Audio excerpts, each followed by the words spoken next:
The slave's name is Halotus. He is 26 years old, purchased from a Greek merchant when he was 14, trained in household service until his discretion and silence earned him assignment to the imperial palace on the Palatine Hill. He has served in the private quarters for 4 years now. He has learned to see nothing. He has learned to hear nothing. He has learned that survival in this palace requires the absolute erasure of observation from memory. Tonight, he cannot erase what he is observing. He stands in the corner of the triclinium, the private dining room reserved for the emperor's most intimate gatherings. His function is to refill wine cups when they empty, to clear plates when courses end, to exist as furniture that moves when required and disappears when not. He has performed this function hundreds of times. He has witnessed conversations that could destroy senators. He has seen documents that could reshape the empire. He has heard secrets that powerful men would kill to protect. He has never witnessed anything like what is happening now. The emperor reclines on the central couch, his position marking him as host and master of the gathering. He is 25 years old, tall for a Roman, his body still carrying the athletic build of his youth. His face, which coins depict with idealized features, is gaunt in person, the cheekbones too prominent, the eyes set too deep, the expression shifting between animation and something that looks like absence, as though the person behind the face occasionally departs and leaves the body operating on automatic function. His name is Gaius Julius Caesar, Augustus Germanicus. The soldiers who raised him in military camps called him Caligula, Little Boots, a nickname from the miniature military boots he wore as a child mascot of the legions. The nickname was affectionate then. It is something else now. On the couches flanking him lie 3 women. They are his sisters. Halotus knows their names because everyone in Rome knows their names. Agrippina, 23 years old, the eldest of the 3, her face carrying the sharp features of their father Germanicus, her eyes never resting, always calculating, always measuring distances and angles and possibilities. Drusilla, 21, the emperor's favorite, her beauty legendary, even by the standards of a family that produced beautiful women. Her expression tonight carefully blank in a way that suggests practice. Julia Livilla, 19, the youngest, her face still soft with youth that the palace is rapidly destroying, her hands trembling slightly as she reaches for her wine cup. They are dressed in silk so fine it conceals nothing. They are adorned with jewelry worth more than most Romans earn in a lifetime. They are positioned on couches, arranged, so that the emperor can see all 3 simultaneously, can reach any of them without rising. Halotus stops this line of thought. He has learned to stop thoughts that lead to dangerous places. The emperor is speaking. His voice is pleasant, educated, carrying the refined accent of aristocratic upbringing. He is discussing philosophy. He is quoting Epicurus on the nature of pleasure, pausing to offer his own interpretations, inviting his sisters to respond with comments that demonstrate their own education. It could be any aristocratic dinner party. It could be any gathering of cultured Romans enjoying intellectual discussion over excellent wine, except for the way Drusilla's hand shakes when her brother touches her arm, except for the way Agrippina's jaw tightens when the emperor's attention shifts to her, except for the way Julia Livilla has consumed 3 cups of wine in 20 minutes, drinking with the desperate efficiency of someone who needs to be somewhere other than fully present, except for what Halotus knows will happen when the philosophical discussion ends. The emperor sets down his wine cup. The gesture is casual, but Halotus has learned to read these signals. The conversation is ending. The evening is progressing to its next phase. The slaves will be dismissed, all except the 2 guards at the door, who will ensure no one enters and no one leaves until the emperor permits. "You may go," the emperor says to Helotus, not looking at him, his attention fixed on his sisters with an expression that might be affection on any other face, but is something else on this one. Return in 3 hours to clear the room. Helotus bows and withdraws. Behind him, as the door closes, he hears the emperor say something to his sisters in a tone that carries no room for refusal. He hears one of the women he thinks it is, Julia Livia, the youngest, make a sound that is not quite a word. He walks away quickly. He has 3 hours. He will spend them in the slaves' quarters, staring at the wall, practicing the art of not remembering. He is not successful. 3 hours later, when he returns to clear the room, the emperor is gone.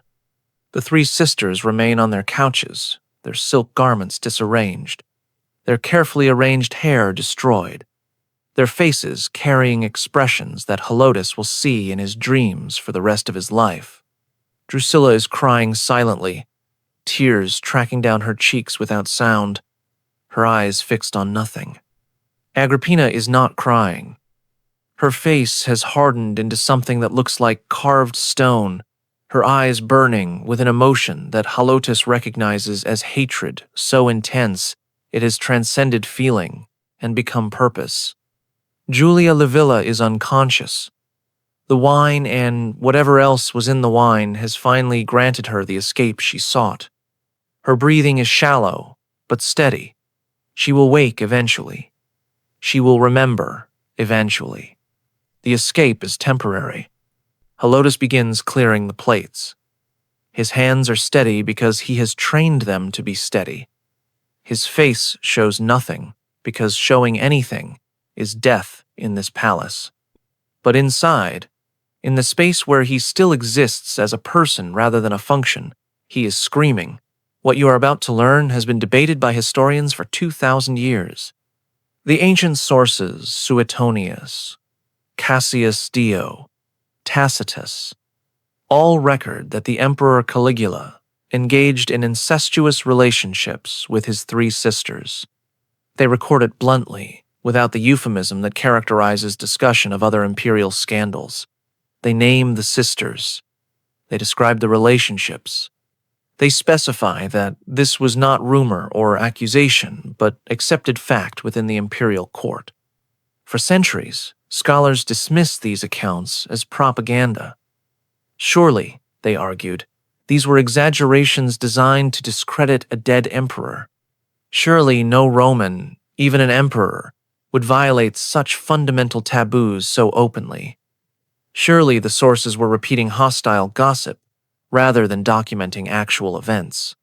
But the sources are remarkably consistent. Writers who disagreed on nearly everything else, who represented different political factions, different time periods, different levels of access to imperial records, all recorded the same basic facts about Caligula and his sisters. The consistency extends to details that hostile propaganda would not bother inventing. And the physical evidence, the documentary evidence, the administrative records that survive in fragments, all of it confirms that something extraordinary was happening in the imperial palace during Caligula's 4-year reign. Tonight, you will learn what the ancient sources actually recorded, not the sanitized versions that appear in popular histories. You will learn about the 3 sisters, Agrippina, Drusilla, and Julia Livilla, whose lives were shaped by their brother's obsessions in ways that would echo through Roman history for generations. You will learn about the public ceremonies where Caligula displayed his relationships with his sisters openly, forcing senators and citizens to witness what should have been unwitnessable. You will learn about the private quarters where the real horrors occurred, documented in accounts from palace servants whose testimonies were recorded and preserved. You will learn about Drusilla, the favorite sister, whose death drove Caligula into a madness that terrified even those who had witnessed his previous excesses. About the divine honors he forced Rome to grant her, making her the first Roman woman officially deified, transforming his violation of her into a form of worship that the entire empire was compelled to observe. You will learn about Agrippina, who survived her brother's reign through calculated submission, who channeled the hatred born in those palace rooms into a decades-long campaign of revenge that would eventually place her own son on the imperial throne. Her son's name was Nero. The horrors he would inflict were shaped by the horrors his mother had endured.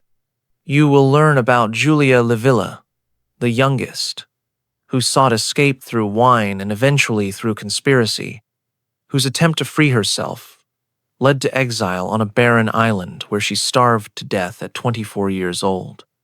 You will learn about the witnesses, the slaves who served in those rooms, the guards who stood outside those doors, the officials who documented what they observed, because documentation was their function regardless of what they were documenting. Their accounts survived because they were administrative records rather than political narratives, filed away and forgotten until scholars began examining them with new questions. If you want to understand how absolute power corrupts absolutely, how family bonds can become chains more terrible than any imprisonment, how victims can become perpetrators, and how trauma echoes across generations, then you need to watch this entire video. Subscribe right now, because what you are about to learn reveals patterns that did not end with Rome. The dynamics that operated in Caligula's palace, the exploitation of familial relationships, the use of public ceremony to normalize private violation, the destruction of victims' identities until they become instruments of their own abuse. These dynamics persist in recognizable forms. Hit that subscribe button and leave a comment telling me where in the world you are watching from. Because these three women existed, their suffering was real. And understanding what happened to them illuminates something fundamental about how power operates when no restraints remain. Now, let me take you back to the beginning, to the family that produced both the victims and their destroyer, to the circumstances that placed three sisters entirely within their brother's power, to the childhood that created the man who would become Rome's most infamous emperor. Gaius Julius Caesar Germanicus was born on August 31st in the year 12 AD, the third son and youngest child of Germanicus and Agrippina the Elder. His family was Roman aristocracy at its most exalted. His father, Germanicus, was the most celebrated general of his generation, beloved by the legions, popular with the Roman people, considered by many to be the natural successor to Emperor Tiberius. His mother, Agrippina the Elder, was the granddaughter of Augustus himself, carrying bloodlines that connected her directly to the founder of the empire. Gaius spent his early childhood in military camps along the Rhine frontier, where his father commanded Rome's northern legions. The soldiers adored him. They made him miniature military equipment, including the small boots that gave him his nickname. They treated him as their mascot, their good luck charm, their connection to the dynasty that ruled them. His three sisters were born during these years: Agrippina in 15 AD, Drusilla in 16 AD, Julia Livilla in 18 AD. They were raised together in the camps, then in Rome, then wherever their father's duties took the family, a childhood of constant movement, of public attention, of understanding from earliest memory that they were not ordinary children but symbols of imperial continuity. In 19 AD, when Gaius was 7 years old, everything changed. Germanicus died in Antioch under circumstances that many believed were murder. Agrippina the Elder publicly accused Gnaeus Calpurnius Piso, the governor of Syria, of poisoning her husband at Emperor Tiberius's orders. Whether this accusation was accurate remains debated, but its consequences were immediate and devastating. Tiberius viewed Agrippina the Elder as a threat. She was too popular, too outspoken, too connected to legions that might support her son's claims to power over Tiberius's own bloodline. Over the following years, Tiberius systematically destroyed her. Her two eldest sons were accused of treason and died in imperial custody, one driven to suicide, one starved to death in prison. Agrippina herself was exiled to the island of Pandateria, where she was beaten so severely by guards that she lost an eye, where she eventually starved herself to death rather than continue living under such conditions. Gaius witnessed all of this. He watched his family destroyed piece by piece. He learned that imperial favor was survival, and imperial disfavor was death. He learned that accusations of treason could destroy anyone regardless of actual guilt. He learned that his own survival depended on making himself unthreatening to the suspicious, paranoid old man who ruled Rome. He was sent to live with his great-grandmother Livia, then with his grandmother Antonia, then finally summoned to Tiberius's island retreat at Capri. He was 16 years old when he arrived at Capri. He would spend 6 years there, living in the household of the man who had destroyed his family. What happened during those 6 years at Capri shaped the man who emerged. Tiberius had retreated to the island to escape Rome's political pressures, but he had not retreated from his appetites. Ancient sources describe Capri as a site of extensive sexual exploitation, with Tiberius surrounding himself with young people who served his interests in ways the sources describe with considerable detail. Whether young Gaius was included among these servants is not explicitly documented, but the environment he lived in for 6 formative years was saturated with power exercised through physical domination. His 3 sisters remained on the mainland, raised by relatives, largely separated from their only surviving brother. They saw each other occasionally during festivals and family obligations, but they were not close during these years. They were survivors of the same catastrophe, but survivors who had been scattered rather than united. This would change when Gaius became emperor. Tiberius died on March 16, 37 AD. Gaius was 24 years old. The transition of power was not automatic.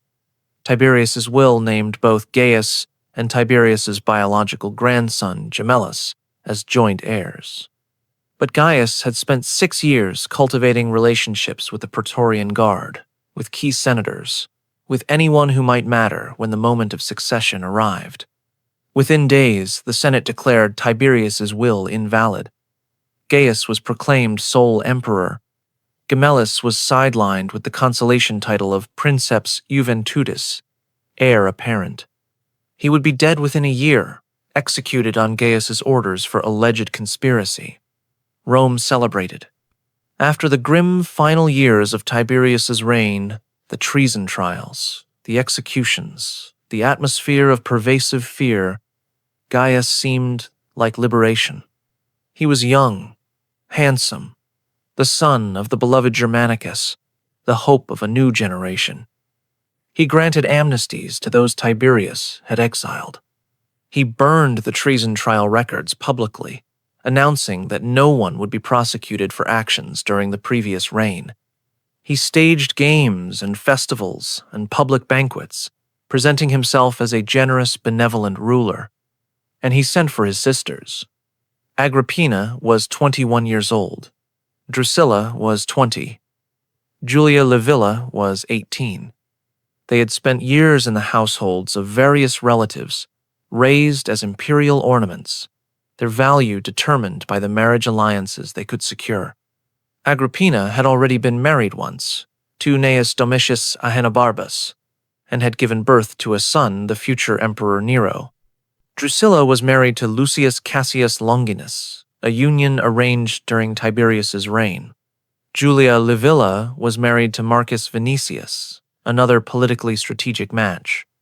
They were married women with established households. They were not supposed to live in their brother's palace. They were not supposed to share their brother's table at private dinners. They were not supposed to participate in the imperial ceremonies in ways that placed them beside the emperor rather than behind him. But Gaius did not recognize supposed to. Within weeks of becoming emperor, he had effectively moved his sisters into the palace. Their husbands were informed, with varying degrees of directness, that the emperor required the company of his siblings. The husbands could visit occasionally. They could maintain the legal fiction of marriage, but the sisters belonged to their brother now. Gaius announced this arrangement publicly, framing it as family devotion, as honor to the bloodline of Germanicus, as respect for the sisters who had shared his childhood suffering. He had coins, minted depicting himself on one side and his three sisters on the reverse, identified as Securitas, Concordia, and Fortuna Security, Harmony, and Fortune. The message was that his sisters were essential to his reign, that they represented Roman virtues, that their presence at his side was blessing rather than violation. The senators applauded. They had learned under Tiberius to applaud whatever the emperor wanted applauded. The sisters' husbands said nothing publicly. They had learned that objecting to imperial decisions was suicide. The sisters themselves maintained public composure. They appeared at ceremonies beside their brother, smiled when expected to smile, performed the roles they were assigned. No one asked what happened when the ceremonies ended and the public departed and the doors to the private quarters closed. No one asked because everyone understood that asking would mean death. Helotus is not the only slave who serves in the private quarters. There is a woman named Cytheris, 43 years old, who has served in imperial households since childhood. She was purchased by Tiberius 30 years ago, served first in his wife's household, then in various imperial residences, finally assigned to the women's quarters when Caligula's sisters took up residence in the palace. Cytheris is responsible for the sisters' personal needs. She helps them dress. She maintains their wardrobes. She prepares their rooms. She is present in the servants' corner of the chamber during moments when no witnesses are supposed to exist. She has served 4 emperors. She has survived by understanding that imperial slaves have no right to observe anything, that their memories are property of their owners, that speaking about what happens in private quarters is not just prohibited, but conceptually impossible. Slaves do not witness, therefore there is nothing to speak about. But Cytheris is older now. She has begun to think about death, about what comes after, about whether the gods judge the living based on their silences as well as their speech. She has begun to write things down, late at night, in Greek rather than Latin, hiding the papyrus sheets in a hollow space beneath the floorboards of her sleeping quarters. She does not expect anyone to read these writings. She writes them for herself, to make the memories real, to prevent them from dissolving into the not seeing that survival requires. Her writings describe what she observes in the sisters' quarters. She writes about Drusilla first, because Drusilla's situation is the most visible, the most constant, the most impossible to not see even for a slave trained in not seeing. Drusilla is the emperor's favorite.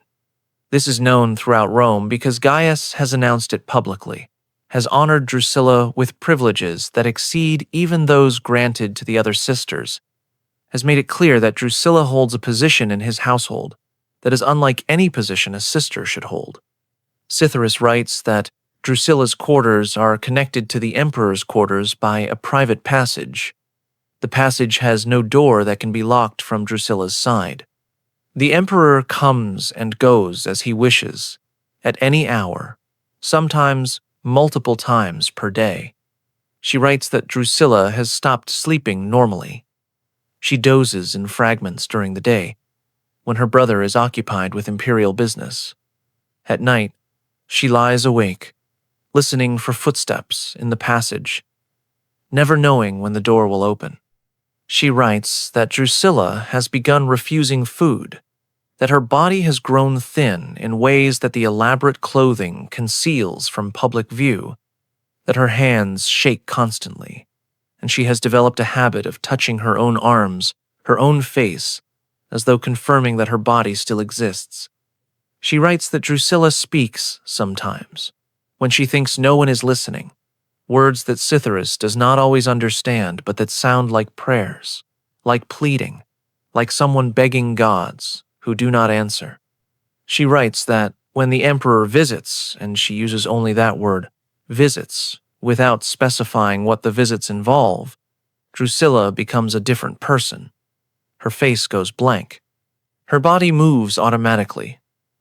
Her voice, when she speaks, is flat and empty. the voice of someone who has departed and left only a shell behind. Cytheris has seen this before. She has served in imperial households for 30 years. She has seen what happens to people who cannot escape situations that exceed human capacity to endure. She has never seen it in an emperor's sister. She writes about Agrippina differently because Agrippina responds differently. Agrippina does not dissociate. Agrippina does not plead with gods. Agrippina does not refuse food or develop tremors or speak to empty rooms. Agrippina watches.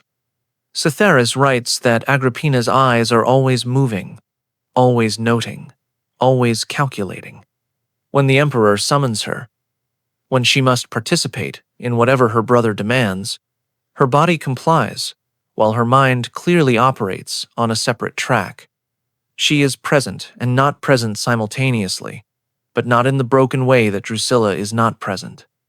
Agrippina is not present the way a general is not present on a battlefield, observing terrain and enemy positions while arrows fly past. She is learning, she is studying, she is filing away information about how power operates, about what her brother's vulnerabilities might be, about when and how an opportunity might arise. Cytheris finds Agrippina more frightening than Drusilla in some ways. Drusilla's breaking is tragic. Agrippina's refusal to break suggests something is being built inside her, something that will eventually require expression. She writes about Julia Livilla with something like pity. Julia Livia is the youngest. She was 18 when her brother became emperor. She had been married only briefly. She had spent less time in the imperial households, had less preparation for the survival skills that such households require. Julia Livilla has found her own method of coping. She drinks. Cytheris writes that Julia Livia begins drinking wine when she wakes and continues throughout the day. The wine is mixed with something Cytheris does not know what that enhances its numbing effects. Julia Livilla is rarely fully conscious. She moves through her days in a haze that insulates her from clear perception of what is happening. When the emperor summons her, she arrives already intoxicated, her responses dulled, her awareness muffled. The emperor seems to find this amusing. He has made comments about his youngest sister's appetites, jokes that the dinner guests are expected to laugh at. Cytheris writes that Julia Livia sometimes cries in her sleep, sounds that emerge from whatever dreams penetrate her intoxicated unconsciousness. She does not cry when awake. She does not seem fully present when awake. Cytheris writes that she does not know how long Julia Livia can survive this way. The body has limits. The amount Julia Livia drinks would kill most people. Perhaps it is killing her slowly. Perhaps that is the point. These writings survive because Cytheris hid them well and because the chaos that followed Caligula's assassination meant that many corners of the palace went unexamined. The papyrus sheets were discovered in 1847 during renovation of structures built on the Palatine Hill site, part of a cache of documents that had been sealed in an underground chamber when later construction covered the original buildings. The documents were acquired by a private collector who recognized their significance but found their contents too disturbing for publication. They passed through several hands before reaching the Vatican Library in 1923, where they were catalogued and restricted. Scholars have examined them periodically since then. The authenticity has been debated. Some argue the Greek is too consistent for a slave's writing. Others note that Cytheris's level of education was common among imperial household slaves who needed to manage correspondence. The details match what ancient historians recorded closely enough to suggest either genuine independent observation or extremely careful fabrication based on those sources. The Vatican has never authorized full publication. The public ceremonies were designed to normalize what was happening in private. Gaius understood, or intuited, that behavior which seems monstrous in isolation can become acceptable if presented properly, if repeated often enough, if surrounded by sufficient ritual and authority. He was not content to violate his sisters in secret. He wanted Rome to witness, to accept, to participate in what he was doing. The first step was elevating his sisters to unprecedented public status. Roman women, even aristocratic women, did not traditionally appear in political ceremonies as principals. They attended events as wives or mothers or daughters, their presence supporting male relatives rather than existing independently. Gaius changed this. He granted his sisters the privileges of Vestal virgins, the right to watch games from the imperial box, the right to have their persons considered sacrosanct, the right to be attended by lictors when traveling. Vestal virgins were Rome's most honored women, priestesses whose virginity was sacred and whose violation was punished by burial alive. The irony was deliberate. Gaius granted his sisters the honors of sacred virgins while everyone in Rome knew or suspected that their virginity had been claimed by their own brother. The juxtaposition was a message. He could make anything sacred, could transform any act into ritual, could redefine any violation as honor. He included his sisters in the annual vows that magistrates swore at the beginning of each year. The traditional formula asked the gods to protect the emperor. Gaius added his sisters to the formula. Magistrates throughout the empire now swore oaths for the safety of the emperor and his sisters. The sisters became part of the imperial identity, their welfare, a matter of official religious concern. He added his sisters to the loyalty oaths that soldiers swore. Legions across the empire now pledged allegiance to Gaius and his sisters jointly. Refusing to include the sisters in the oath was treason. Speaking against the sisters was treason. Failing to show proper respect to the sisters was treason. The message was clear. Whatever Gaius did with his sisters was not private transgression, but public policy. Questioning it was not moral objection, but political crime. At formal dinners, Gaius positioned his sisters in ways that violated all protocol. The place of honor at a Roman dinner was beside the host. Wives, when present, reclined near their husbands, but in positions that indicated subordinate status. Unmarried women did not recline at formal dinners at all. Gaius placed Drusilla beside him in the position reserved for wives. He placed Agrippina and Julia Livilla on his other side, so that he was flanked by sisters rather than served by them. He touched them during these dinners in ways that guests could not help but notice, ways that protocol did not permit between siblings, ways that made the nature of his relationships impossible to ignore, while making any direct acknowledgement impossible to speak. The senators watched. They ate the emperor's food. They drank the emperor's wine. They laughed at the emperor's jokes. They pretended not to see what was directly in front of them, because seeing was dangerous and speaking about what they saw was death. One senator made the mistake of looking too long at the way Gaius's hand rested on Drusilla's thigh during a dinner. The senator's name was Gaius Calpurnius Piso, a different man from the Piso who had allegedly poisoned Germanicus, but from the same distinguished family. The next morning, Piso was arrested on charges of conspiring against the emperor. The evidence was fabricated. The trial was perfunctory. Piso was executed within a week. No other senators looked too long after that. Drusilla died on June 10, 38 AD. The cause of death, according to official records, was fever. She had been ill for several days. Physicians had attended her. The emperor had been at her bedside constantly, refusing to leave even for essential imperial business, refusing to eat, refusing to sleep. She was 21 years old. The emperor's response to her death exceeded anything Rome had witnessed from a grieving ruler. Gaius did not merely mourn. He collapsed. He refused to cut his hair, a traditional sign of mourning. He refused to bathe. He refused to eat for days, then ate voraciously, then refused again. He wandered the palace at night, calling Drusilla's name, insisting to servants that he had heard her voice, that she was somewhere in the building, that she was hiding from him. He made it a capital offense to laugh anywhere in the empire while he was mourning. Informers reported citizens who were overheard expressing amusement during the mourning period. Several were executed. The entire Roman world was required to share the emperor's grief, to perform sorrow for a woman most of them had never met, to mourn the loss that Gaius experienced as though it were their own. Then he did something unprecedented. He announced that Drusilla would be deified. She would become a goddess, worshipped throughout the empire, her temples built, her priests appointed, her festivals celebrated annually. She was the first Roman woman to receive official divine honors. She became Diva Drusilla, a goddess equal to the gods of the traditional pantheon. A senator named Livius Geminus swore publicly that he had witnessed Drusilla's spirit ascending to heaven, conversing with the gods, being welcomed among the divine.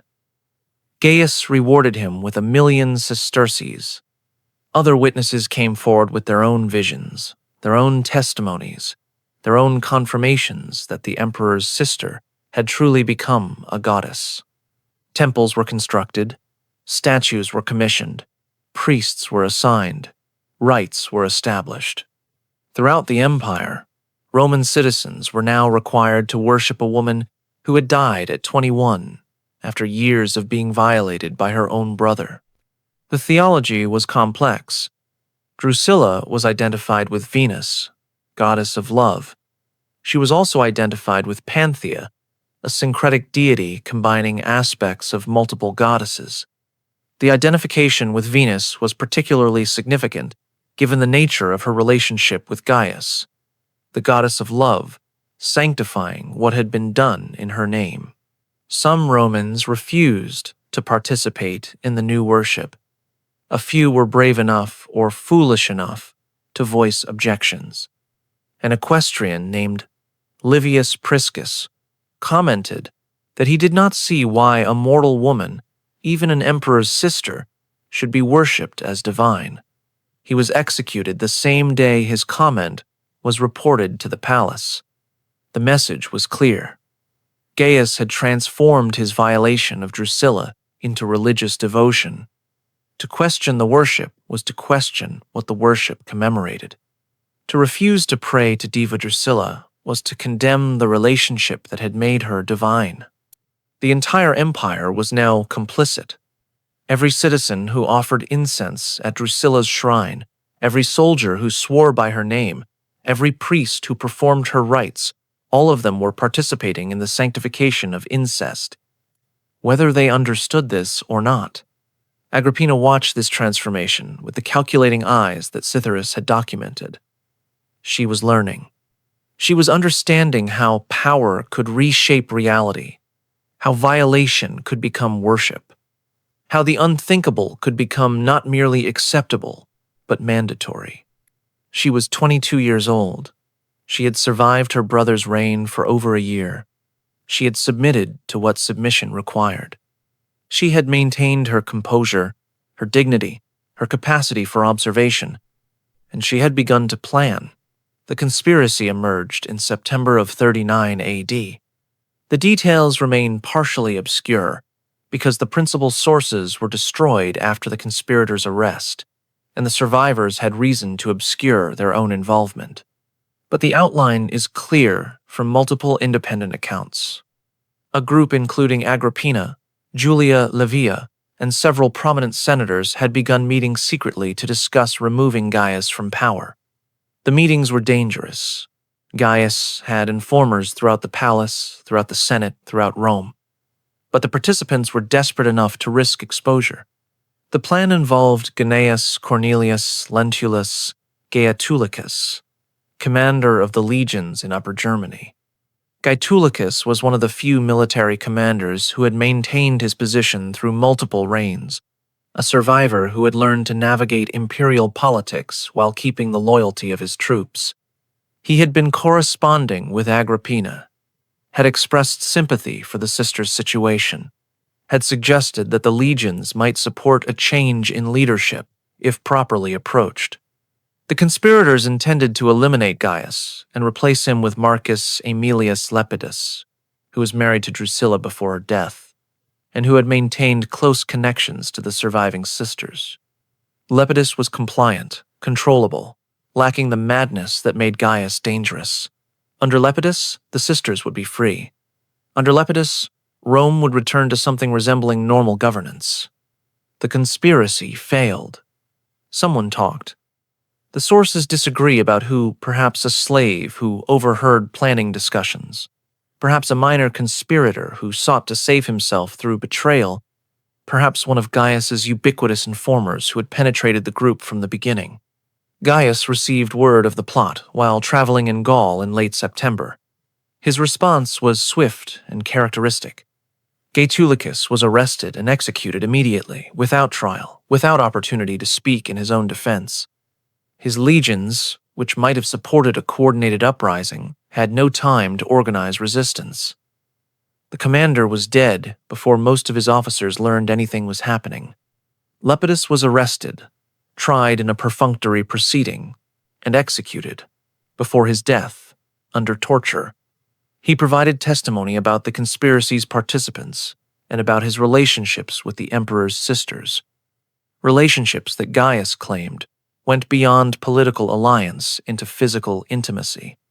Whether these claims were accurate or whether Lepidus was simply saying whatever would end his torture remains unknown. But Gaius used the testimony to maximum effect. He announced to the Senate that his sisters had betrayed him, that they had conspired not merely against his rule but against his person, that they had given themselves to Lepidus in the same manner they had given themselves to their brother, that their violation of family loyalty extended to violation of every other bond. The irony was extraordinary. Gaius, who had forced his sisters into his bed, who had displayed his use of them publicly, who had made the empire worship one of them as a goddess of love. This man now condemned his surviving sisters for alleged infidelity. He punished them for relationships they may or may not have chosen, while the relationship they had never chosen remained unmentionable. Agrippina and Julia Livia were stripped of their honors, their property, their status. They were sent into exile not to comfortable house arrest befitting their birth, but to the Pontian Islands, barren rocks in the Mediterranean where exile meant slow death through deprivation. Before they departed Rome, Gaius ordered them to carry Lepidus's ashes personally, walking through the streets with the funeral urn, displaying their humiliation to citizens who had recently been required to honor them as near-divine figures. Agrippina carried the ashes. Her face, according to witnesses, showed no expression. She had learned under Tiberius's reign to show nothing when showing anything was dangerous.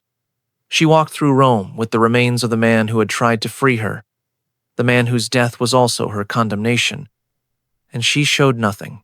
Julia Livilla walked beside her, barely able to stand, the effects of years of heavy drinking compounding the shock of their sudden reversal. She was 20 years old.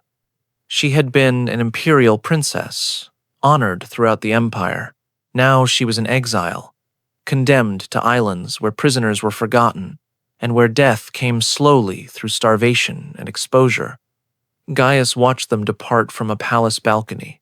He was laughing. The Pontian Islands had been used for imperial exile before. Agrippina the Elder, the mother of Gaius and his sisters, had died on Pandateria, one of these same islands, starved and beaten and blinded, abandoned by everyone except the guards who ensured she could not escape. Her sons had died in similar circumstances on similar islands. Now her daughters were condemned to the same fate. The islands offered little shelter, little food, little fresh water. Exiles survived on whatever provisions their guards chose to provide, supplemented by whatever they could gather from the rocky terrain. In summer, the heat was brutal. In winter, the winds cut through any structure. The conditions were designed to kill. Slowly, while maintaining the legal fiction that exile was not execution, Agrippina survived. She was 24 years old when she arrived on the islands. She would remain for 2 years until her brother's assassination changed everything. During those 2 years, she endured conditions that killed stronger people. She rationed her food. She maintained her physical condition as best she could. She continued to plan. The planning was abstract, necessarily. From her island prison, she could not communicate reliably with anyone in Rome. She could not know what was happening in the palace. She could not coordinate with potential allies, but she could think, she could analyze. She could prepare herself mentally for whatever opportunity might eventually arise. She thought about her brother. She analyzed his behavior, his patterns, his vulnerabilities. She understood, with the clarity that survival sometimes provides, that Gaius was not merely cruel, but unstable. His madness had phases. His attention shifted. His paranoia, while dangerous, also created openings. She thought about her son. Nero was 4 years old when Agrippina went into exile, being raised by relatives who understood that the emperor's nephew was a dangerous person to be associated with. If Gaius lived, Nero would probably be killed eventually. Emperors did not leave potential rivals alive. But if Gaius died, everything changed. She thought about power. She had been violated by power for years. She had been used, displayed, condemned by power. But power was also a tool. Power could be turned. Power could be seized. Power could be used to create the security that she had never possessed. She decided, during those 2 years on the islands, that she would never be powerless again. Whatever it took, however long it required, she would possess power or die attempting to possess it. Julia Livilla did not survive the exile with the same resolution. The youngest sister had been the weakest, the least prepared for the brutalities of imperial life. Her coping mechanism, constant intoxication, was no longer available on the islands. There was no wine to dull awareness. There was no escape from the reality of her situation. She lasted 18 months. The official cause of death was starvation, but the circumstances suggest something more deliberate. Julia Livilla stopped eating. She refused whatever food was provided. She lay on the rocks of her island and waited for death, which came slowly over the course of several weeks. She was 22 years old. She had been married at 18, made an imperial princess at 18, forced into her brother's bed at 18, condemned to exile at 20. She had never experienced adulthood outside the context of violation and display and condemnation. Her death was reported to Rome without ceremony. Gaius received the news with apparent indifference. His youngest sister had never been his favorite. Her death was simply an administrative matter, a note in the records, a line in the accounts of imperial exile. Agrippina received the news through whatever channels reached the islands. She added her sister's death to the ledger she was maintaining mentally, the list of debts that would someday be collected, the crimes that would someday be answered. She had lost her mother to these islands. She had lost her brothers to imperial prisons. Now she had lost her youngest sister to the same system of exile and abandonment. Only she remained. Only she survived. Only she would have the opportunity to ensure that the suffering was not meaningless. Gaius was assassinated on January 24, 41 AD. The conspirators were Praetorian officers, senators, palace officials, men who had concluded that the emperor's madness made continued rule impossible. The immediate trigger was probably fear of their own safety, as Gaius had begun executing people with increasing randomness, but the accumulated grievances extended across all sectors of Roman society. They attacked him in a corridor beneath the imperial palace while he was returning from theatrical performances. The first blow came from Cassius Chaerea, a Praetorian tribune whom Gaius had repeatedly mocked for his high voice and allegedly effeminate manner. Chaerea's sword struck the emperor's neck. Other conspirators joined the attack. Gaius fell, bleeding, and continued to be stabbed as he lay dying. According to Suetonius, he was stabbed 30 times. According to other sources, the count was higher. The conspirators wanted to be certain.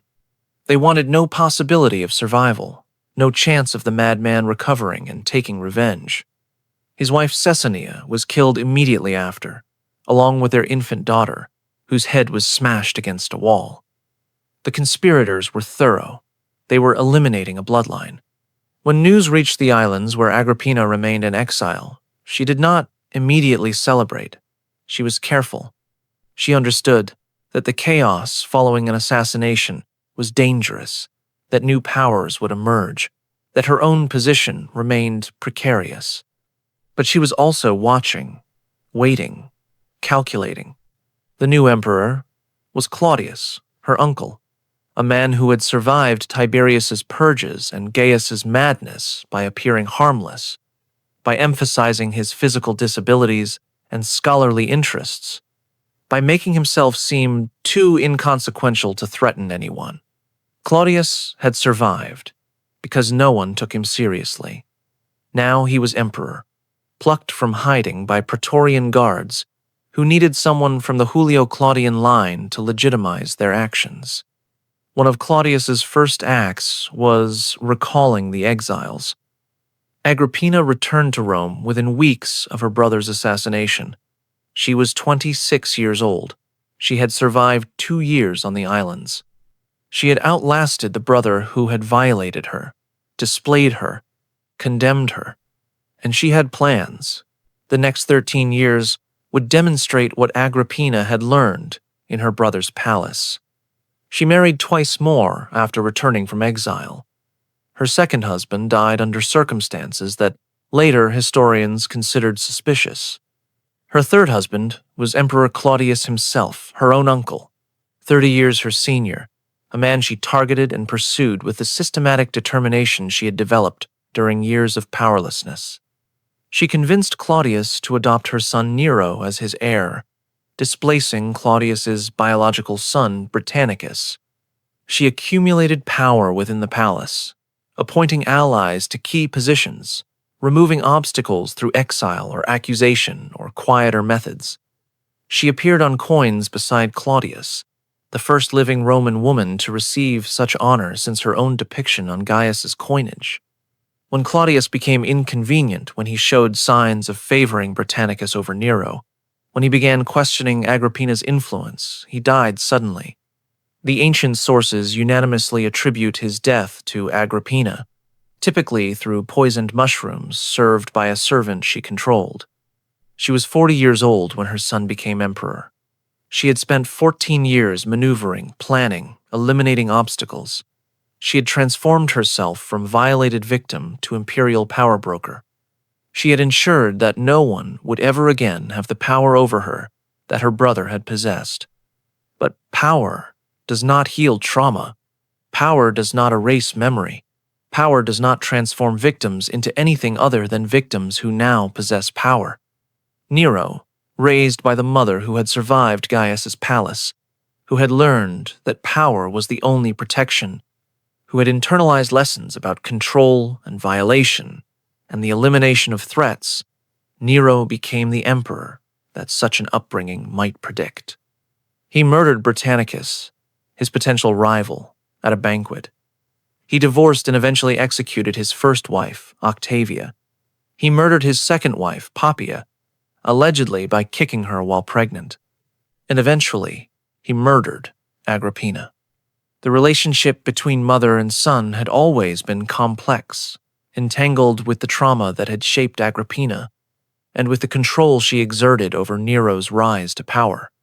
As Nero grew older, as he chafed under his mother's dominance, as he sought to establish his own authority, the relationship deteriorated into mutual suspicion and eventually violence. Agrippina died in 59 AD, murdered on her son's orders after a failed attempt to drown her in a collapsing boat. When the boat failed to kill her, Nero sent soldiers to complete the task. According to Tacitus, when the soldiers arrived, Agrippina bared her stomach and told them to strike there, pointing to the womb that had borne the emperor. She was 43 years old. She had survived her brother's violation. She had survived exile. She had accumulated more power than almost any Roman woman in history. She had placed her own son on the imperial throne, and she died at that son's command, murdered by the product of her own ambition, killed by the emperor she had created. The patterns that Gaius had established violation transformed into power. Power transformed into violation continued through the next generation.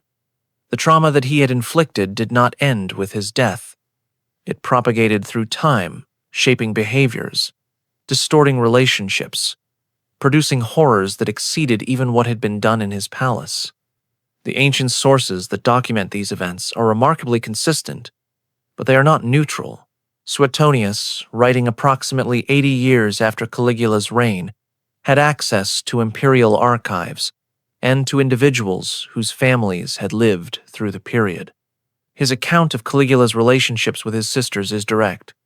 He lived in habitual incest with all his sisters. He specifies that Drusilla was the favorite, that Gaius was believed to have violated her when they were both adolescents, that he took her from her husband and openly treated her as his lawful wife. Cassius Dio, writing over a century later, provides similar accounts with additional details about public ceremonies and the reactions of witnesses. He describes the dinners where Gaius positioned his sisters inappropriately, the honors that elevated them to quasi-divine status, the way the violation was displayed rather than concealed. Tacitus, the most critically minded of the ancient historians, treats the topic more cautiously, but does not dispute the fundamental facts.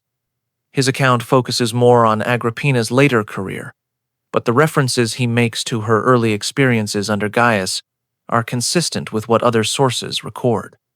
Modern historians have debated how much of this to believe. Some argue that sexual accusations were standard Roman propaganda, used to discredit any ruler whose memory was being attacked. They point out that similar accusations were made against other emperors, against Tiberius at Capri, against Nero with various family members, against Commodus and Elagabalus. The consistency of the accusations might indicate a pattern of propaganda rather than a pattern of behavior. Others argue that the specificity of the accounts about Gaius is different from the vague accusations made against other emperors. The sources name specific sisters, describe specific situations, provide specific details about how the relationships were displayed publicly. This is not the general accusation of unnatural vice that could be leveled at anyone. This is detailed documentation of specific arrangements. The archaeological and documentary evidence, like the writings attributed to Cytheris, has been discovered gradually over the past 2 centuries. Each discovery has tended to confirm, rather than contradict, the ancient accounts. The pattern of confirmation suggests that the sources, whatever their biases, were describing real events rather than inventing propaganda. The truth is probably this: Gaius did engage in incestuous relationships with his sisters, as the sources unanimously report. The relationships were not secret but displayed, forced upon witnesses who were required to pretend they saw nothing. The sisters were victims who responded to their victimization in different ways. Drusilla through breakdown, Agrippina through calculation, Julia Livilla through self-destruction. The horror is not that historians might have exaggerated. The horror is that they probably did not. Halotus, the slave who witnessed those dinners in the private triclinium, survived Caligula's reign. The chaos following the assassination scattered many palace servants. Some were killed in the initial violence. Some fled. Some attached themselves to new masters in the new emperor's household. Halotus remained in imperial service. His skills, discretion, silence, the ability to witness without observing were valuable under any regime. He served Claudius, then served Nero. He rose gradually through the palace hierarchy, his reliability earning him positions of increasing responsibility. He never spoke of what he had witnessed during Caligula's reign. Such speech was still dangerous under subsequent emperors who had their own reasons to suppress discussion of imperial family dysfunction. Halotus had survived by not speaking, and he continued not speaking for the rest of his career. But he wrote, late in life, after retirement from active palace service, he composed a memoir that he never intended for publication. Like Cytheris's writings, like Senefer's hidden documents in another context, Halotus's memoir was a private reckoning, an attempt to process experiences that could not be spoken but could not be forgotten. His memoir describes what he witnessed during those dinners, the positioning of the sisters, the sounds he heard when returning to clear rooms after 3-hour intervals, the faces of the women, Drusilla's silent tears, Agrippina's stone expression, Julia Livilla's unconscious escape. He describes the emperor's demeanor during these events, the casual cruelty, the philosophical discussions that preceded and followed the intervals, the apparent conviction that what he was doing was not violation but privilege, not crime but imperial prerogative. He describes his own complicity, the wine he poured, the plates he cleared, the silence he maintained, the participation that survival required and that conscience could never fully excuse. The memoir was discovered in 1612 among documents acquired by a Vatican collector. Like Cytheris's writings, like other sensitive materials from imperial Rome, it was catalogued and restricted. Portions have been examined by scholars. The full text has never been published. What has been published are excerpts, carefully selected, presenting information already known from ancient sources. The more disturbing passages, the specific details, the direct observations, the psychological portraits of victims and perpetrator remain in restricted archives. The restriction serves various purposes. It protects the Church from accusations of suppressing historical truth.